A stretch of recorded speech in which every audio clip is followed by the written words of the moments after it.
What's up, Skate Athletics fam? Welcome back to the channel.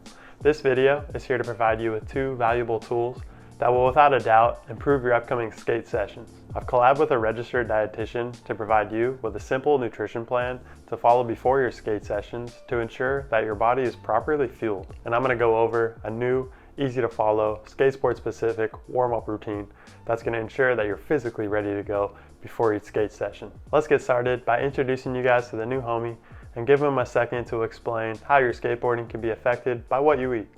Hey everyone, I'm Patrick. I'm a dietitian, I'm a health coach, and I've also skateboarded on and off pretty much my whole life. And I'm really excited today to share with you some skateboarding focused nutrition recommendations. When skateboarding, your body will have an immediate and high demand for carbohydrates, fluid, and electrolytes. These nutrients are going to directly influence your performance and your ability to push through those longer sessions. For example, your body stores hundreds of grams of carbohydrate, and after about 2 hours of continuous activity, those storage tanks are completely empty. And this is what leads to that feeling of just hitting a wall, where you're skating and you feel like your energy levels are just super low and you can't go on anymore. And maybe your pop is just getting a lot less powerful. But this can be mitigated greatly through proper nutrition before and during skating. See fam, what you eat is extremely important. We don't want to put all this time and effort into our skating and training, but not have an adequate fuel source to support our bodies. I figured one important question to ask Patrick was, how should morning skaters prepare differently than afternoon skaters? My skate schedule is all over the place. I rarely find myself skating at the same time each day, and I'm assuming that you guys are mostly the same. So I figured it'd be valuable for him to highlight the differences. Let's see what he has to say. If you're a morning skateboarder, I would try to be up at least 2 hours before your session and have some breakfast right when you're getting up, assuming this isn't compromising your sleep quality. 1 to 2 hours before your skate session, I would include protein, carbohydrate, and low to moderate fat. And I've included some examples of what that might look like on a plate. If you're a morning skater, at least getting 1 to 2 cups of water going into your session, and also hydrating during your session, even if it's less than an hour, is probably a good idea. If you're an afternoon or evening skater, you want to keep in mind that it's probably best to be prepping for your session about 3 hours beforehand. In that time before our evening session, we want a meal higher in carbohydrates and protein and lower in fat. We're trying to get a lot of energy into our system, and we want our insulin levels in our body to kind of reset. And again, some examples of what these types of meals might look like. If you're an afternoon skater, making sure that you're continuously sipping on water throughout the day. And as I mentioned, proper fluid balance and hydration also means proper electrolyte balance.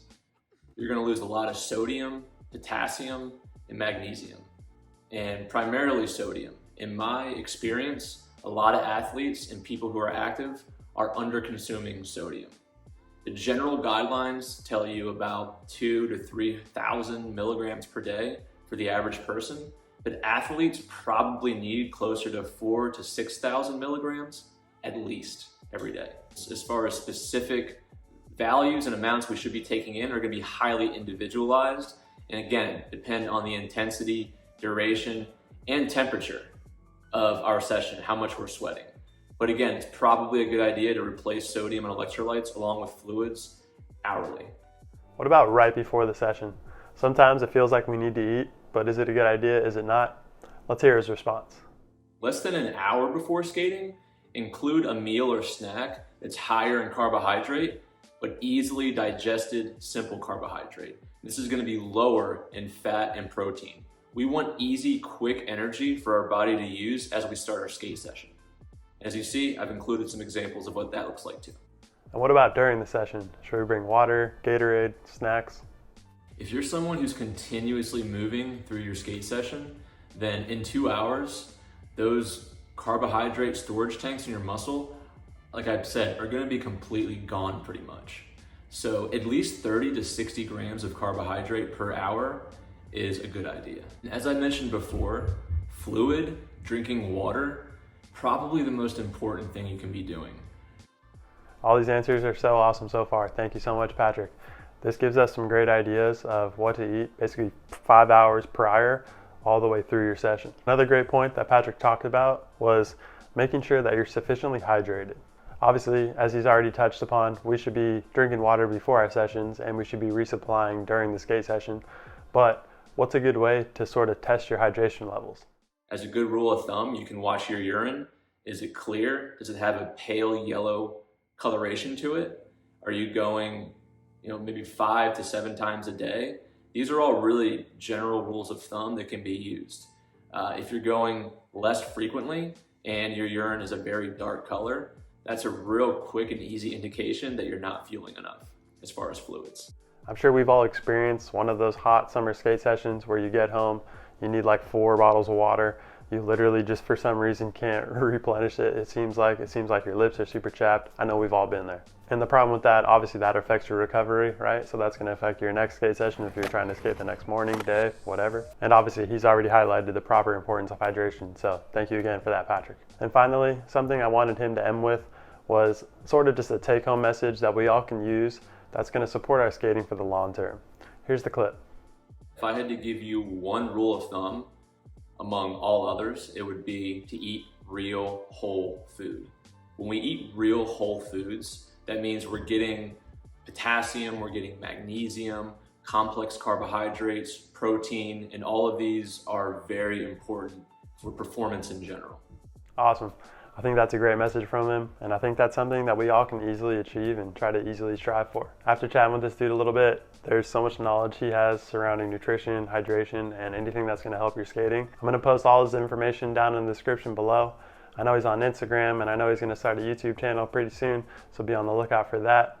And if you have any questions, feel free to comment below, and I'll forward those to him. All right, now time for the pre-skate warm-up. In one of my previous videos, we discussed the ramp protocol, which in my opinion is easily one of the best ways to warm up prior to exercise. But for this video, I wanted to slightly edit the protocol for when we go to the skate park or a street spot. First thing you should do when you get to the spot is activate your muscles and mobilize the joints that you're going to use during your session. We've been over this, but this includes your ankles, knees, hips, spine, shoulders, and all the muscles that cross over those joints. And here are 5 easy warm-up exercises to get this done. Start in a half kneeling position. Place your hand on your knee and put about 80% of your weight on your front foot. Move your knee around in a circular motion and focus on keeping your foot entirely onto the ground. As you move around, you should feel a nice Achilles/calf stretch and your tibialis muscles warming up. Let's do about 5 clockwise and 5 counterclockwise on each leg. Next, we have what's called the world's greatest stretch. Start in a deep lunge position and reach your inside hand away from your body as you push your knee in the opposite direction. Take a nice deep breath as we will momentarily hold this position. Next, rotate through your thoracic spine and reach your hand towards the sky. Make sure you're keeping that extended leg straight and your front leg slightly externally rotated. Lastly, return to your deep lunge position and then push the ground away from you with your front leg. Now you will feel a nice high hamstring stretch. Hold this position shortly, then release back to a push-up position and switch sides. Let's perform 5 quality reps on each side.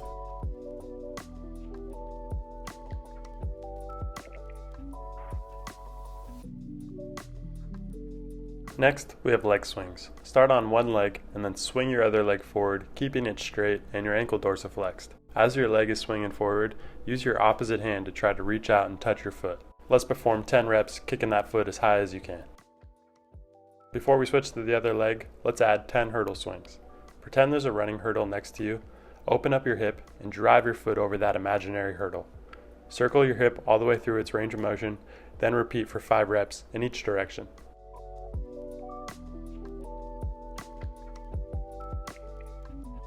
Lastly, we have our deep squat with thoracic rotation. Squat down into your deepest squat, grab your toes for an anchor point, then release one hand. Rotate through your thoracic spine and reach for the sky. Follow your hand with your eyes as you'll ensure the rotation occurs at your spine. Hold this position for 1 to 2 seconds, then release your hand back down and switch sides. Let's perform 5 reps in total.